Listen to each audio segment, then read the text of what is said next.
안녕하세요. 앱트랙 3주차 시작하겠습니다. 오늘은 외부 API를 연동하는 방법부터 애드몹을 연동하고 수익화를 하는 방법까지 말씀을 드릴 예정입니다. 일단 우리가 외부 API, 예를 들어서 기상청 API나 혹은 제미나이 API나 이런 것들을 연동할 때 알아야 되는 것이 있습니다. 그것은 보안이나 API를 연동해서 호출을 할 때 응답받는 값들을 활용을 하게 되는데, 그 값들을 활용을 할 때 초기에는 특정 값을 활용하지 않았지만 나중에는 응답받는 값 중에서 추가로 더 활용을 하게 되는 경우들이 있을 수가 있어요. 그런 경우에 조금 더 수정을 용이하게 하고 수정 후에 앱의 버전에 상관없이 모든 사용자들이 동일하게 제공을 받을 수 있는 구조를 만들 수 있어야 된다는 것입니다. 그래서 보안부터 수정 용이성까지 보장을 해주기 위해서는 우리가 외부 API를 호출하는 지점을 앱에서 직접 호출을 하는 게 아니라 중간에 백엔드를 만들어 놓고 백엔드에서 외부 서비스의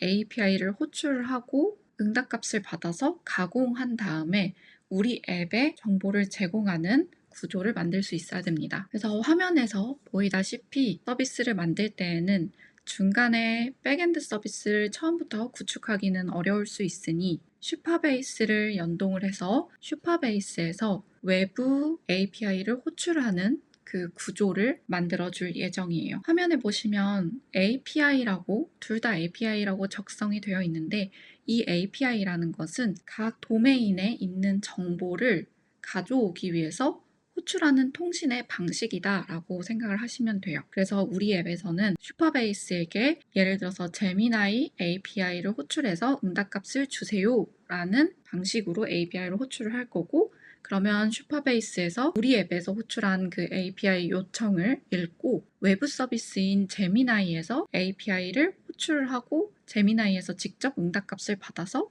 슈퍼베이스에서 가공해가지고 우리 앱에 다시 그 응답값을 보내주는 그런 형태로 구조가 만들어질 거예요. 그래서 우리가 여기서 알아야 될 점은 호출과 응답이 존재한다는 점입니다. 호출과 응답이 존재한다는 걸 알아야 되는 이유가, 우리가 API로 어떤 정보를 주세요라고 요청을 하게 된다고 하면 그거를 실시간성으로 제공을 해주는 게 아니라 호출하고 처리하고 응답을 해주는 형태이다 보니까 보기에는 좀 응답값이 빨리 와서 실시간처럼 보이지만 결국에는 처리를 하는 그 시간이 있고, 또 처리를 하면서 오류가 발생할 수도 있다라는 부분을 이해하고 있어야 됩니다. 조금 더 뜯어보자고 하면 우리가 호출을 할 때에는 화면에 보이는 것과 같이 주소값으로 호출을 하게 돼요.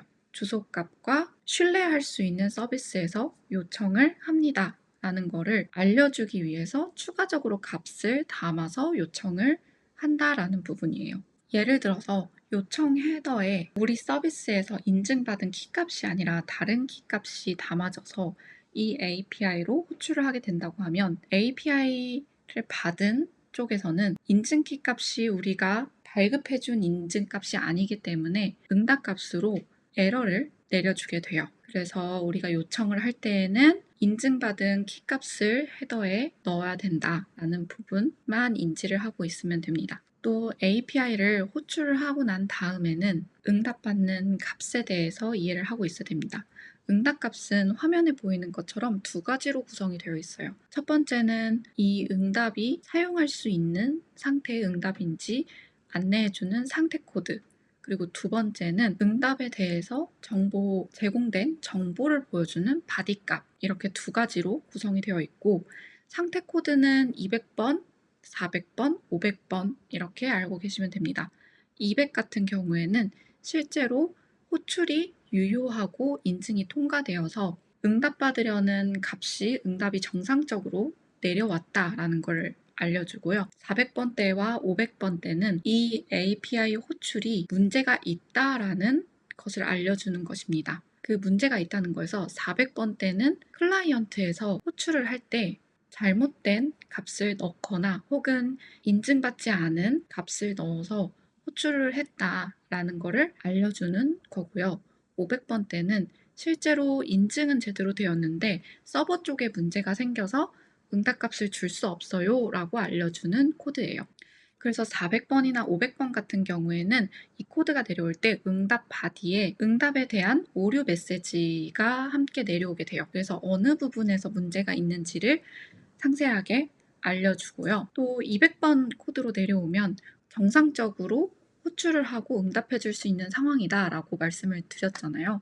그러면은 그 API 호출을 통해서 처리되어서 제공되어야 하는 정보값들이 응답 바디에 노출이 되어서 전달받게 됩니다. 그래서 여기까지가 이제 API를 통신을 할 때 알고 있어야 되는 부분이고요. 기본적으로 API를 호출한다고 했을 때는 백엔드에서 호출을 해야 된다. 또 호출을 할 때 어떤 값이 들어가야 되고 응답을 받을 때는 그 응답의 상태 코드와 바디에 어떤 정보가 들어있다라는 부분을 말씀을 드렸어요. 이것은 나중에 정상적으로 서비스를 설계하고 운영하기 위해서도 알아야 되지만 서비스가 어떤 오류가 생겼을 때 어디서 오류가 생겼는지 어떤 오류인지를 알 수가 있어야 되기 때문에 말씀을 드렸습니다. 그러면 다음에 우리 외부 API를 직접 슈퍼베이스에서 호출하는 구조로 만들어 보는 방식에 대해서 실습을 진행하면서 말씀을 드려보도록 하겠습니다.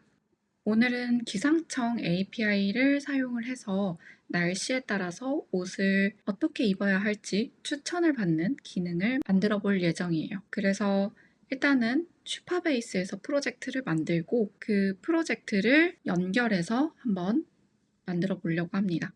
그러면 시작해 볼게요. 우선 슈퍼베이스로 들어옵니다.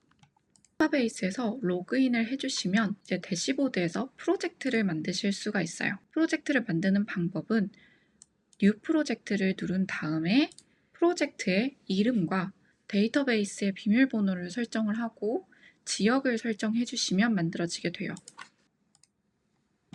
데이터베이스 비밀번호 같은 경우에는 나중에 변경을 하실 수가 있으니까 추천되는 가장 강력한 비밀번호로 입력을 해주시면 됩니다. 또 지역 같은 경우에는 한국어로 설정을 해주셔야지 나중에 API나 뭔가 데이터베이스 조회를 할 때 지연 없이 조회를 하실 수가 있을 거예요.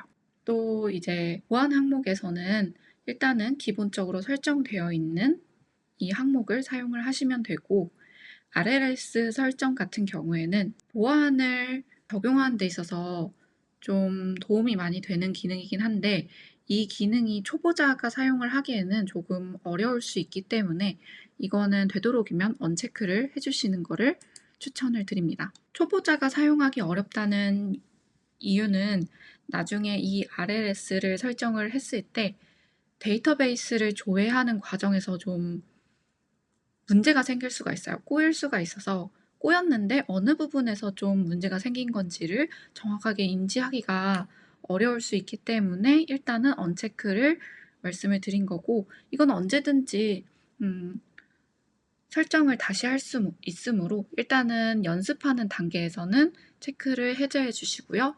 그 다음에 프로젝트 만드는 거를 눌러주시면 됩니다. 여기까지 하셨으면 이제 프로젝트를 연동을 하고 외부 API를 연동하는 것까지 보여드리겠습니다. 우선 저는 클로드에서 작업을 할 거라서 클로드를 실행을 해줄게요. 클로드를 실행했으면 처음에 이렇게 슈퍼베이스 DB로 활용을 할 거고 그래서 기본 연동할 수 있도록 세팅을 해줘 라고 이야기를 하면 AI가 연동에 필요한 작업들을 할 거예요. 만약 작업에 좀 어려움을 겪고 있다라고 하시면 여기 밑에 get connected라고 되어 있는 부분에 이 MCP가 있어요. 이 MCP를 연동을 해주시면 조금 더 쉽게 슈퍼베이스 연동을 완료를 하실 수가 있을 거예요. 이때 연동할 때 중요한 거는 이 클라이언트가 어떤 코드 편집기 툴을 사용하는지를 설정을 하는 부분인데 여러분들이 사용하시는 편집기 툴을 설정을 하셔서 마지막에 이 단계 그대로 진행을 해주시면 됩니다. 이것도 좀 어렵다라고 하면 클로드나 혹은 안티그라비티 그 AI와 채팅하는 창에서 제공을 하시면 MCP를 쉽게 연동을 해줄 거예요. 일단은 이 연동을 하기 위해서 패키지를 추가를 한 거를 볼 수가 있고, 환경 설정 파일에 프로젝트 값을 입력을 해놔야 된다라고 이렇게 알려줬어요. 이 환경 설정 파일 같은 경우에는 우리가 GitHub 연동을 하게 되면은 이 GitHub에 올라가면 안 되는 아주 중요한 파일이에요. 그래서 이 파일 자체가 여기 gitignore 라는 파일에 정의가 되어 있는지를 한번 보아야 됩니다. 만약에 이 gitignore 라는 파일에 정의가 되어 있지 않다고 하면 환경 설정 파일이 GitHub에 올라갈 수도 있고 해서 꼭 여기에 입력을 해주시고 저장을 해주셔야 돼요. 이 gitignore 라는 파일 자체는 GitHub을 연동을 했을 때 이 GitHub에 올라가지 않아야 되는 파일에 대한 확장자나 파일명들을 작성을 해놓고 여기를 읽어서 요거는 제외하고 이제 클라우드에 업로드하는 그런 파일이라고 생각을 하시면 됩니다. 그러면 여기에 이제 환경 설정에 슈퍼베이스 주소랑 안원키를 이렇게 설정을 해놓도록 하겠습니다.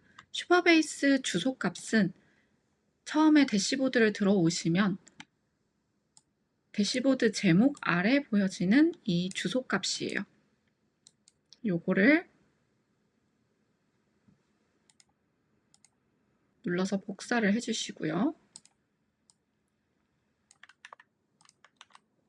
그 다음에 슈퍼베이스 안온키를 설정을 해주시면 됩니다.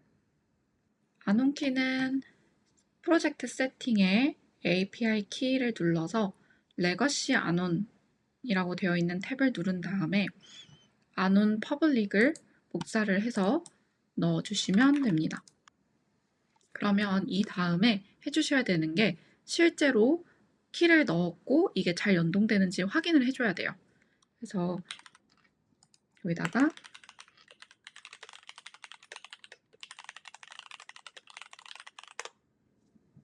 키를 넣고 잘 연동되는지 확인해줘 라고 요청을 하시면 돼요. 그러면 이렇게 슈퍼베이스 연동이 완료가 된 것을 확인을 하실 수가 있습니다. 이제는 슈퍼베이스에서 외부 API를 호출하는 구조를 엣지 펑션 기능을 활용을 해서 만들려고 해요.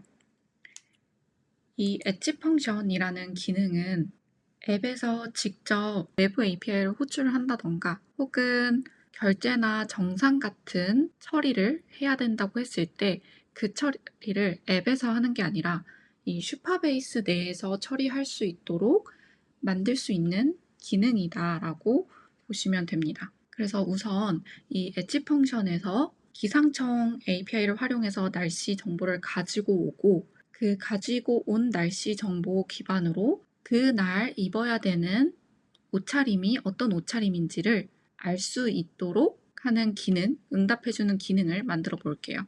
일단은 먼저 슈퍼베이스 엣지 펑션을 활용한다라는 것을 알려줘야 됩니다.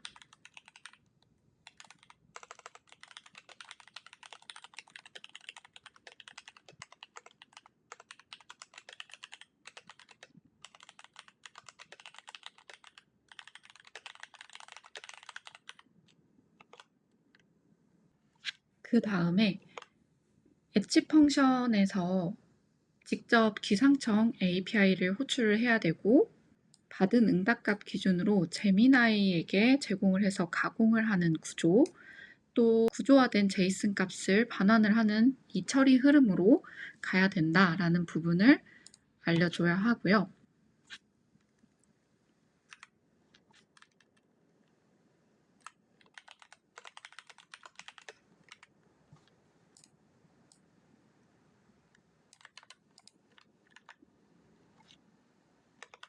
그 다음에 일단은 엣지 펑션 내에서 우리가 이 흐름에 맞춰서 값을 만들 거예요. 그 각각의 기능을 하는 함수들을 각각 만들 건데 이때 중요한 게 하나의 함수로 짜는 게 아니라 기상청을 호출해서 응답값을 가지고 오는 함수 하나, 그리고 가져와서 제미나이에게 요청하는 함수 하나, 그 다음에 에러 처리를 할 수 있는 함수 하나, 이렇게 각각의 함수로 분리해서 만들어 달라라는 이야기를 해야 돼요. 이 이야기를 하는 게 중요한 게 함수가 하나로 짜여져 있게 된다고 하면 어느 단계에서 에러가 발생했는지를 알 수가 없기 때문에 우리가 원하는 그 흐름에 맞춰서 흐름마다의 함수로 분리를 해야 됩니다. 또 그 다음에 해야 될 거는 우리가 각 함수에서 해야 되는 일들을 작성을 해주셔야 되는데, 일단 첫 번째로 기상청 단기예보 API로 호출을 할 때는 우리가 호출을 할 때 어느 지역을 기준으로 호출을 할 건지를 이야기를 해줘야 돼요. 안 그러면은 어떤 기준으로 호출을 할지 몰라서 아무 지역이나 이제 호출을 하게 될 거예요. 그래서 일단 사용자 위치 기반으로도 할 수 있겠지만 오늘은 테스트용으로 만드는 거니까 서울을 기준으로 해서 호출을 해달라라고 얘기를 할 거고, 응답값에서 일단은 기온이나 옷을 추천을 해야 되니까 기온, 그리고 하늘의 상태, 강수의 형태, 이런 것들을 추출을 해달라라고 이야기를 해야 되고요. 그 다음에는 이제 제미나이에게 요청을 할 때 진행을 해야 되는 부분에 대해서 이야기를 해야 됩니다. 일단은 제미나이한테는 기상청 예보에서 받은 응답값을 활용을 해서 옷을 추천을 하는데 반드시 제이슨 스키마로 출력을 해야 된다라는 부분을 명시를 해줘야 돼요. 제이슨 스키마로 출력을 하지 않으면 AI가 아무렇게나 응답한 값을 가지고서 우리가 제공을 할 수밖에 없는 거예요. 그러면 서비스 퀄리티가 좀 떨어지게 되고 의도한 바대로 서비스를 제공하기가 조금 어려울 수가 있어요. 여기서 제이슨이라고 하면 어떤 거지? 라고 생각하실 분이 있을 것 같아서 제이슨에 대해서 간략하게 보여드리면, 제이슨은 브라우저 화면에 보이다시피 특정 키와 값을 기준으로 정보를 구조화시켜 놓는 방식입니다. 예를 들어서 제미나이에게 옷을 추천해 달라고 하면 예를 들어서 날씨랑 온도가 몇 도에서의 어떤 옷차림을 추천하는 건지를 응답을 받아야 돼요. 그러면 네임 부분에는 날씨, 웨더라는 값이 들어가고 이 웨더는 제미나이가 생성한 값이 들어갈 거예요. 그리고 또 온도 부분에서도 제미나이가 생성한 온도 부분이 들어가게 될 거고요. 이런 식으로 날씨는 뭐고 온도는 또 뭐고 옷차림은 남자 기준으로 뭐고 여자 기준으로 뭐고, 이런 식으로 정보를 틀에 맞춰서 구조화해서 응답받을 수 있도록 정리한 값이다 라고 보시면 됩니다. 그 다음에 중요한 거는 에러를 처리하는 방식입니다. 우리가 에러를 처리하는 방식도 작성을 해줘야 돼요. 예를 들어서 우리가 단계별로 함수를 나눠놓기로 했었잖아요. 그래서 첫 번째 단계에서 에러가 발생을 한다고 하면 어떤 에러인지 확인할 수 있도록 코드랑 메시지로 응답을 줘야 되고, 그 다음 단계로 진행이 되면 안 돼요. 그래서 첫 번째 단계에서 에러가 되면 그 다음 단계에서는 진행을 하지 않도록 처리를 해달라라고 요청을 해줘야 되고, 또 우리가 API를 호출을 하는 거기 때문에 API 호출이 일정 시간 내에 오지 않으면 요청을 중단하고 타임아웃 처리를 해달라라고 얘기를 해야 돼요. 우리가 어떤 API를 요청을 했을 때 무한히 기다릴 수는 없어요. 그래서 기본적으로 슈퍼베이스 안에서도 타임아웃 기능이 있지만 우리가 전반적으로 1번부터 제미나이가 호출하는 그 단계까지를 다 수행을 해야 되기 때문에 각 단계별로의 타임아웃 처리도 정의를 해주셔야 됩니다. 그래야지 슈퍼베이스에서 정의해 놓은 타임아웃 기간 내에 모든 응답값이 처리가 될 수 있을 거예요. 그래서 타임아웃이라는 것도 모르는 분이 있을 수가 있어서 설명을 드리면, 타임아웃은 요청한 다음에 응답값이 올 때까지 기다리는 시간을 정의한 개념이에요. 그래서 예를 들어서 호출을 하고 5초 이내에 응답이 오지 않으면 그 응답은 실패했다고 처리하고 첫 번째 함수의 동작을 종료할 거예요 라는 의미로 작성을 하는 거예요. 그 다음에 이렇게 API를 슈퍼베이스에서 호출을 하고 응답을 받아서 플러터 앱 코드, 그러니까 클라이언트, 프론트라고 부를게요. 프론트에서 응답값을 받아서 노출을 할 수 있는 구조를 만들어줘야 돼요. 그러다 보니까 네 번째로 플러터라는 항목을 추가를 해주시고, 플러터에서는 비동기로 정제된 제이슨 형태의 값을 받아서 화면에 표시할 수 있는 구조로만 만들어줘 라고 이야기를 해야 돼요. 그래서 여기서 중요한 거는, 만약에 호출을 하고 응답을 확인하는 시기까지 사용자가 그 화면 내에서 어떤 동작을 하면 안 되면 동기로 처리를 해주시면 되고, 그게 아니라 뭐 그렇게까지 문제가 없다라고 하면 비동기로 대부분 처리를 해주시면 돼요. 그 다음에 화면에 어떤 정보를 표시를 할 때 갱신을 해야 될 수도 있어요. 예를 들어서 시간대에 따라서 혹은 날에 따라서도 봐야 되는 정보들이 달라질 수가 있는데, 그것 또한 풀트 리프레시로 갱신해서 새로운 정보를 받아볼 수 있도록 처리를 해달라고 요청을 해야 됩니다. 그러면 이렇게 요청을 해볼게요.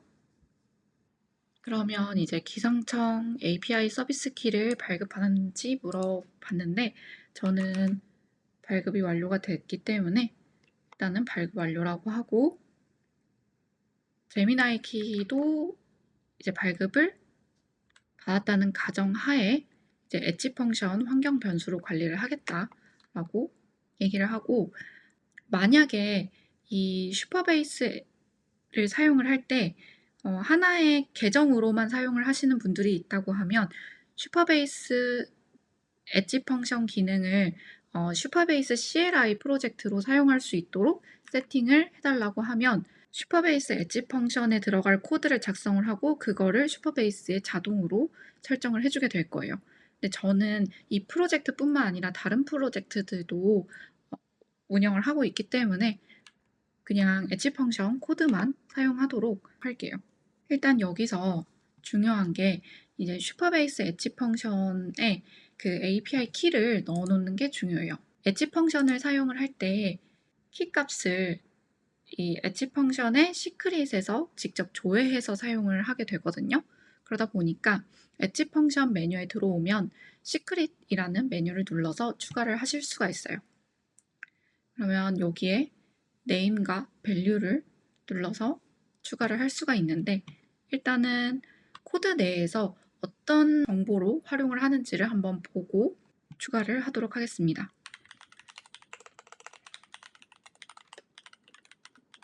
이렇게 설정을 2개를 해야 된다라고 안내를 해줬고요. 그러면 키 이름에는 제미나이가 안내해준 정보를 노출을 하면 되고, 밸류 값에는 제미나이 API 값을 입력을 해주시면 되고, 인증 키 값을 받은 게 아니라 어떤 주소 값 기준으로 받았다고 하면 어떻게 입력을 해야 되는지 한번 물어보면 돼요.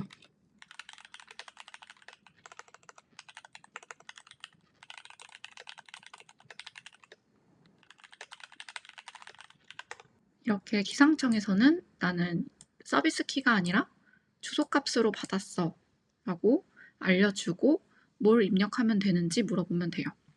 그러면 지금 여기에 보시면 어스키 다음에 인증키라고 되어 있는 부분이 있는데, 이 인증키 값을 입력을 하면 된다라고 알려주네요. 그렇게 입력을 한번 해보도록 할게요. 이렇게 제미나이까지 이렇게 입력을 한 다음에 벌크 세이브를 눌러주시면 이렇게 저장이 완료가 되게 되고요. 저장 완료하고 나면 펑션 기능으로 돌아오셔서 여기서 엣지 펑션 기능에 대한 코드를 넣어주시면 돼요. 넣는 방법은, 일단은 저는 CLI를 사용을 안 하기 때문에 홈페이지에서 이렇게 설정을 한다라고 보시면 되고, CLI를 설정을 하신 분들은 AI가 그 CLI를 활용을 해서 직접 설정을 해주게 되므로 아무것도 안 하셔도 돼요. 일단 수동으로 설정을 할 때에는 여기에 Deploy a New 펑션 눌러주신 다음에 에디터를 눌러줍니다. 에디터를 누르면 그 index.ts라는 파일이 노출이 되게 되고 이 파일을 대체를 해주시면 돼요. 대체를 할 코드는 프로젝트 폴더에 슈퍼베이스라는 폴더가 하나가 만들어져 있을 텐데 이 슈퍼베이스 폴더 아래에 펑션이라는 폴더가 있고 이 펑션에 index라는 똑같은 코드 폴더가 있게 돼요. 그러면 이거를 복사를 하셔서 전체 다 대체를 해주시고 그 다음에 이 기능의 이름을 우리가 알아볼 수 있는 형태로 지어주셔야 돼요. 일단은 AI가 폴더로 이름 만든 것처럼 weather outfit이라는 펑션 이름으로 저장을 해줄게요. 이렇게 deploy 펑션을 눌러주시면 이 펑션, 엣지 펑션 기능이 배포가 된 상태인 거고 중요한 점은 이 엣지 펑션 기능 자체가 실제로 개발에서도 호출해서 쓰지만 운영 환경에서도 같이 호출해서 쓰는 거기 때문에 앱을 마켓에 배포했다고 하면 이 엣지 펑션 기능을 코드를 바꾸고 배포할 때마다 운영 환경에서 사용하는 사람들도 영향을 받는다라는 거를 인지를 하고 계셔야 됩니다. 그래서 권장하는 방식은 이 weather outfit이라는 기능을 개발할 때 사용하는 엣지 펑션 기능이랑 운영 환경에서 사용하는 거를 두 개를 따로 분리해서 사용을 할 수 있도록 만들어 달라라고 요청을 하는 게 좀 권장되는 방식입니다. 근데 이때 이제 인덱스 파일을 눌렀을 때 문제가 있다라고 이렇게 뜰 거예요. 근데 이 문제는 사실 코드를 활용하는 데 있어서 문제는 아니고 펄에서 개발을 할 때 이 디노라는 그 환경 설정이 없어서 문제가 된 거라서 이거는 따로 오류 수정을 하지 않아도 되고요. 당연히 생기는 오류다라고 보고 수정은 딱히 안 하셔도 됩니다. 그러면 여기서 이제 엣지 펑션을 활용을 해서 오늘의 날씨를 보고 추천하는 구조가 잘 되어 있는지를 한번 확인을 해야 돼요. 그러면 AI한테 이 구조를 확인을 할 수 있도록 앱을 빌드해서 한번 보여줘 라고 얘기를 해볼게요.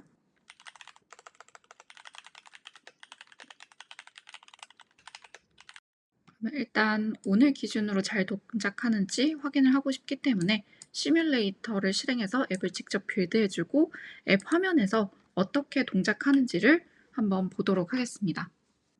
처음에 앱을 빌드하시는 분들은 시간이 조금 걸릴 수가 있으니까 시뮬레이터가 켜진 다음에 조금 기다리시면 앱이 시작될 거예요. 그러면 이렇게 앱이 실행이 될 거예요. 앱이 실행됐는데 이제 제미나이 API가 오류가 이렇게 떴다라고 노출돼요. 이런 상황들이 자주 발생을 할 거예요. 그러면 여기서 저는 이 화면 내에 메시지, 오류 메시지가 노출이 되니까 요거를 캡처해서 오류가 왜 생긴지를 한번 물어볼게요. 만약에 에러가 발생을 한다고 하면 이렇게 화면에 뜨는 경우들도 있겠지만 오류가 화면에 뜨지 않고 로그로 직접 확인을 해야 되는 경우들이 있을 거예요. 어떻게 확인을 하냐면 엣지 펑션 메뉴로 들어옵니다.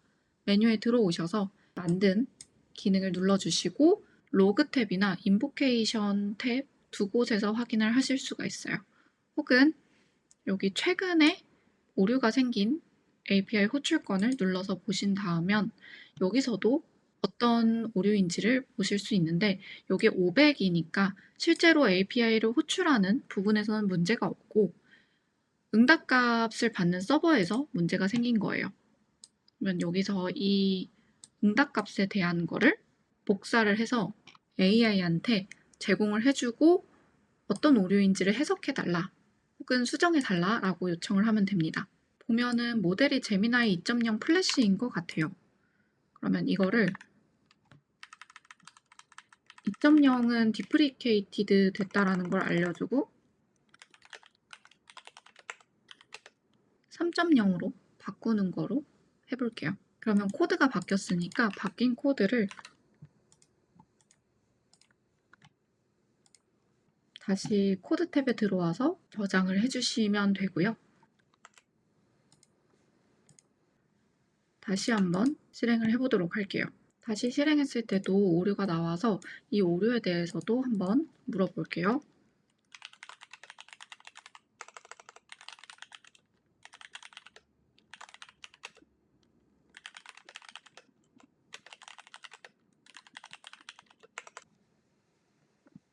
그러면 응답값으로 받은 거를 제공을 해서 확인을 해보면 됩니다.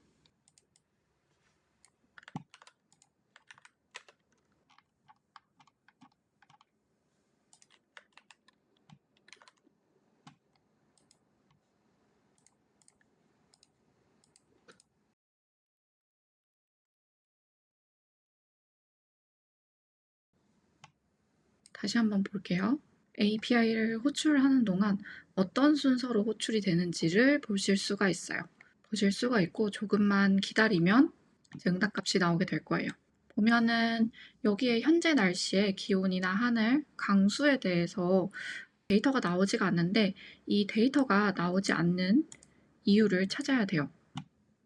나오지 않는 이유를 찾고자 한다고 하면 중간에 어느 부분에서 잘못됐는지를 확인을 해야 되거든요.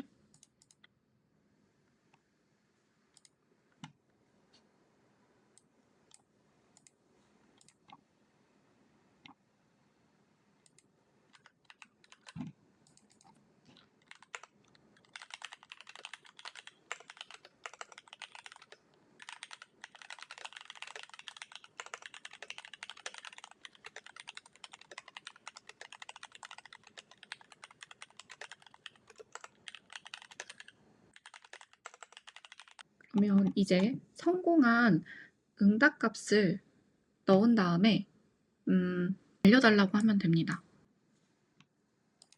그러면 중간에서 기상청 API 파싱 문제라는 거를 알려줘요. 그러면 이것도 수정을 해서 재배포하면 아마도 잘 노출이 될 거예요.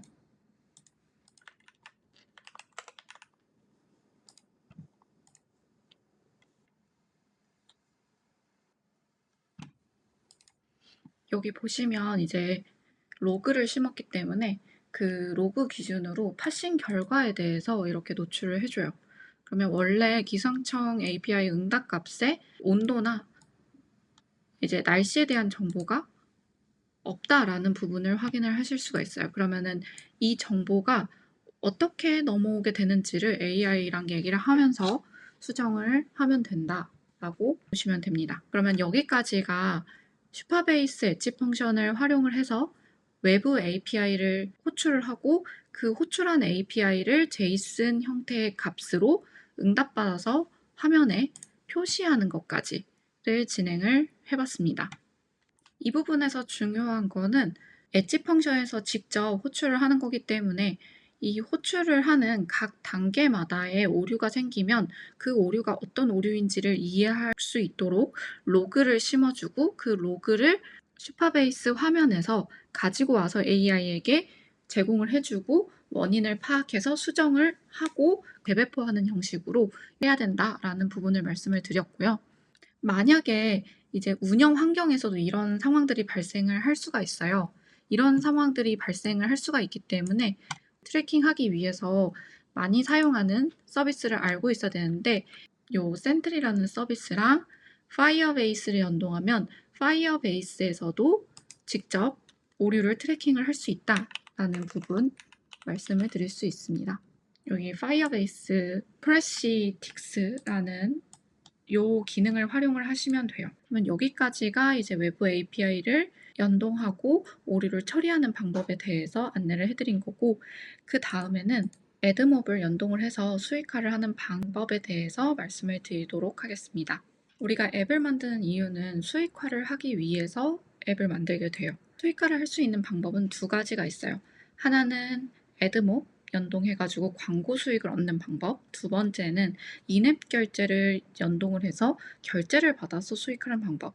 이렇게 두 가지가 있는데 결제를 연동하는 거는 굉장히 난이도가 높기 때문에 결제 연동보다는 일단은 기능을 잘 만들고 광고를 연동을 해서 광고 수익을 얻는 그런 방식을 취하는 게 조금 더 수월합니다.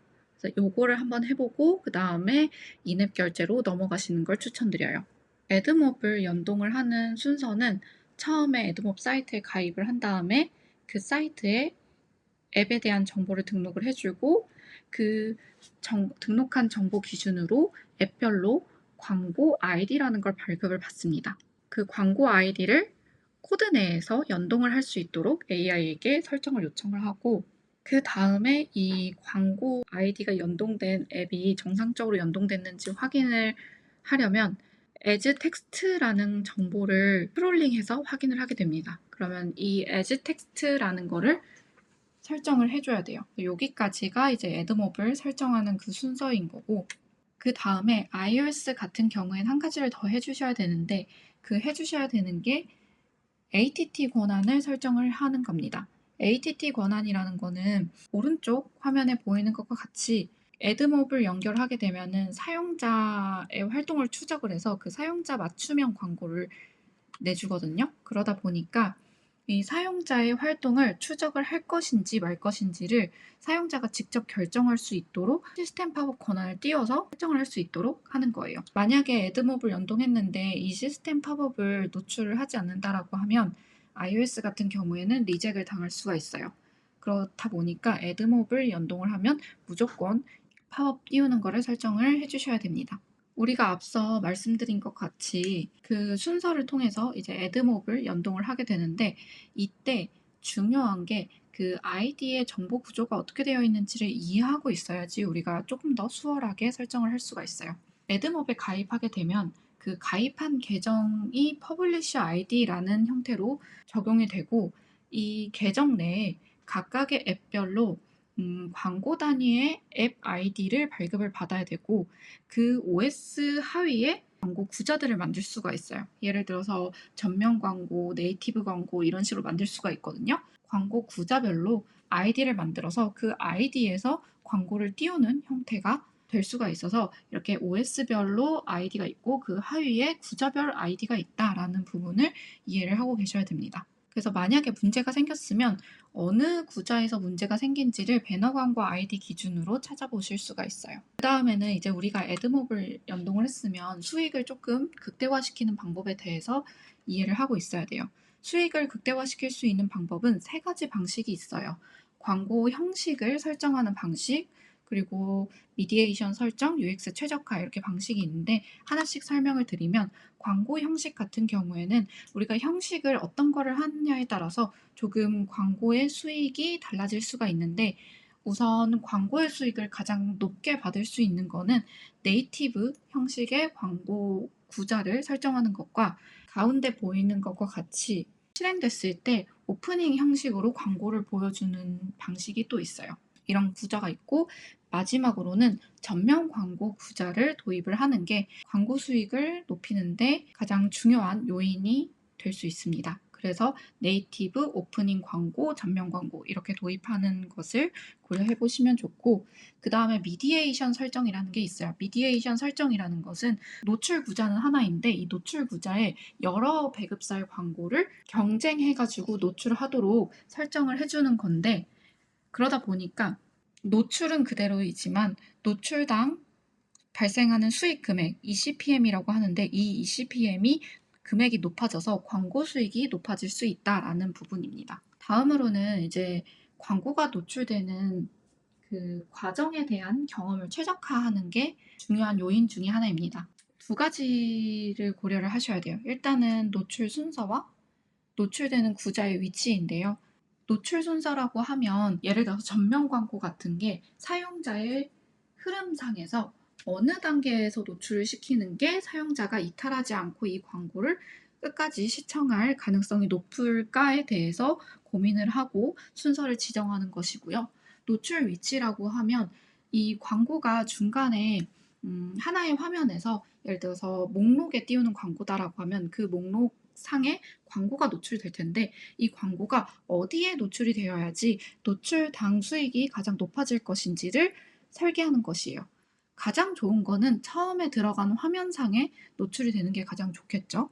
혹은 첫 번째 노출다고 하는 것뿐만 아니라 목록이라고 하면 스크롤 할 때마다 추가적으로 노출되는 구자가 있게끔 하는 것도 광고 수익을 높일 수 있는 방법 중에 하나일 거예요.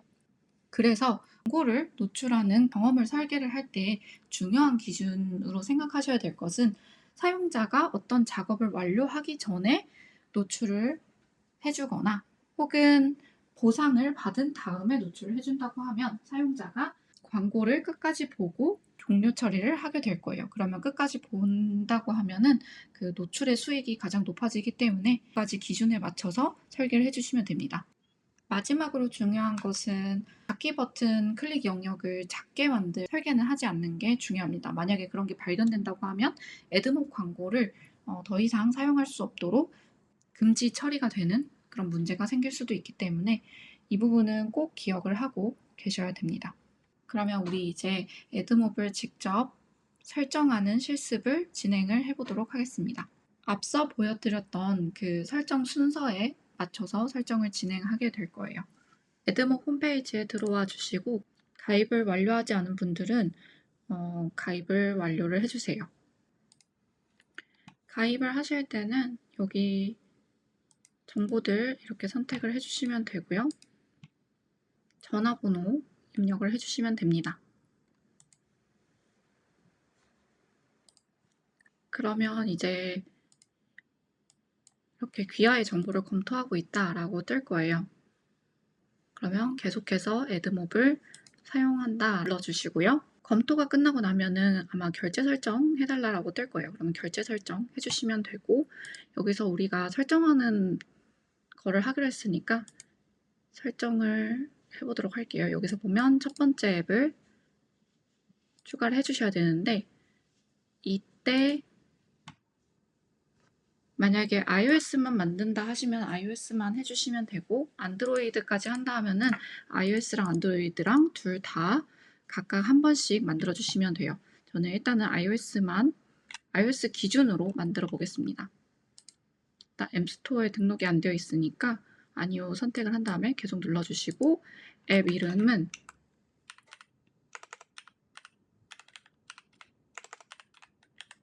일단은 퐁퐁이라고 지어주도록 할게요. 여러분들의 앱 이름을 넣어주시면 돼요.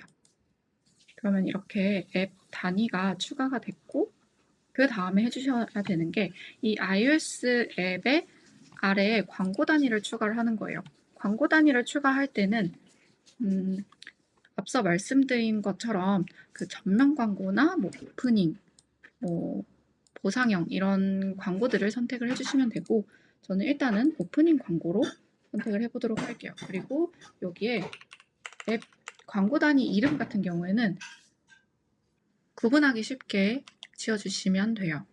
이 파트너 입찰이라는 거는 구글이 아니라 다른 이제 미디에이션 플랫폼에서도 이 광고를 입찰할 수 있도록 설정을 하는 거예요. 그래서 사용하고 싶으시면 체크를 해주시고 사용하지 않고 싶으시면 이렇게 해제를 해주셔도 됩니다. 그리고 밑에 고급 설정을 보면은 이제 게재 빈도 혹은 ECPM 같은 것들을 최적화할 건지를 설정을 해주시면 되는데 이거는 이 설정에 따라서 이제 광고 수익이 좌우가 될 수 있기 때문에 어떤 방식으로 설정을 할 것인지를 한번 고민을 해보시고 설정을 해주시면 됩니다.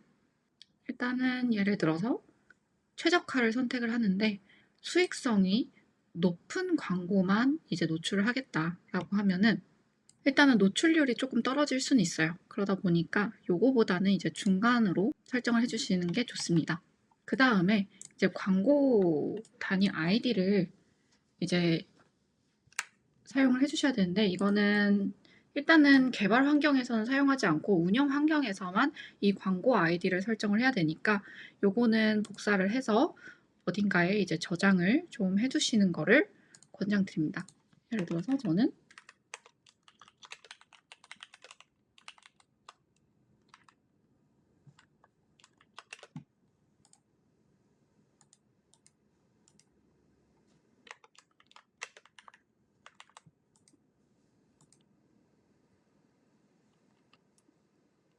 환경 설정 이그젬플 여기에 저장을 해놓도록 할게요. 그다음에 완료를 눌러주시고 애드몹 광고를 iOS에서 노출을 하는 거를 만들어줘 라고 얘기를 해야 되고 그 다음에 그 광고 구자는 어떤 거를 사용을 할 것인지, 또 개발 환경에서는 광고 아이디를 사용을 해야 되거든요. 그래서 테스트 광고 아이디를 사용한다라는 부분까지도 같이 이야기를 해줘야 돼요. 그래서 이렇게 입력을 해볼게요.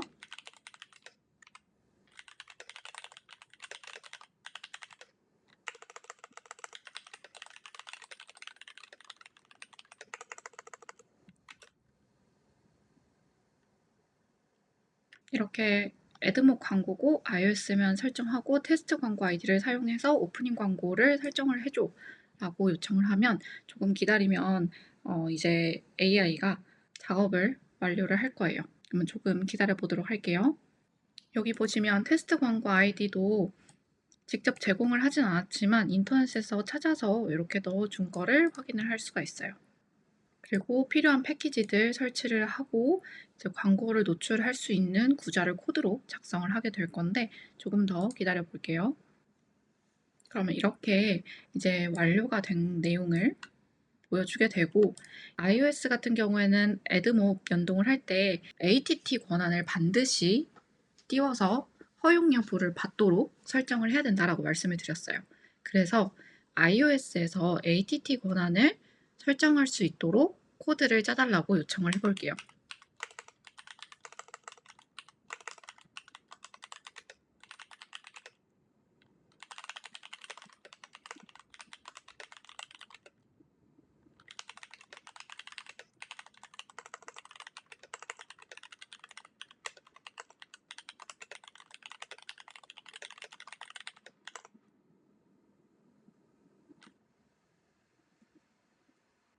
그러면 이렇게 앱 추적 권한을 설정하기 위해서 필요한 설정들과 코드를 작성을 해주게 되고, 그 다음에 우리가 iOS에서 ATT 권한을 허용하는 팝업이랑 그리고 애드몹 오프닝 광고가 잘 뜨는지를 한번 확인을 해볼게요.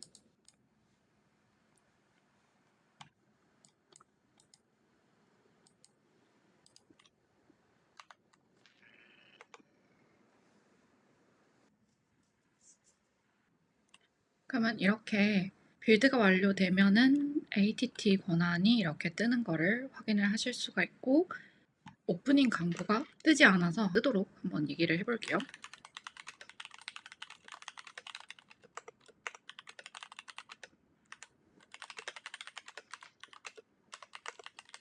오류를 수정해달라고 할 때는 현재 상황과 어떻게 되어야 되는지를 같이 작성을 해줘야 돼요. 그래서 수정이 완료가 된다고 하면 이거를 다시 빌드해서 확인을 해야 되는데, 재빌드해서 한번 확인을 해보도록 하겠습니다. 일단 재빌드를 해보니까 이렇게 오프닝 광고가 잘 뜨는 거를 보실 수가 있어요. 그러면 여기 우측 상단 앱으로 이동을 눌러서 이런 오류가 발생하면 오류 발생한 것도 다시 수정해달라고 하면 됩니다. 일단 여기까지가 애드몹 연동해가지고 테스트 광고를 띄우는 부분이었고요. 이제 로컬에서 테스트할 때랑 운영 환경에 배포할 때 광고 아이디를 테스트 아이디에서 실제 아이디로 바꿔줘야 되거든요. 그래서 이 부분을 실제로 빌드할 때는 테스트 아이디가 아니라 실제 광고 아이디로 사용할 수 있는 구조로 좀 만들어 달라고 요청을 해보는 것도 좋은 방법 중에 하나입니다. 그래서 한번 요청을 한번 해보도록 할게요. 안 그러면은 우리가 계속 광고 아이디를 바꿔줘야 되는 그런 일들이 생기거든요. 분기해달라라고 요청을 해볼게요.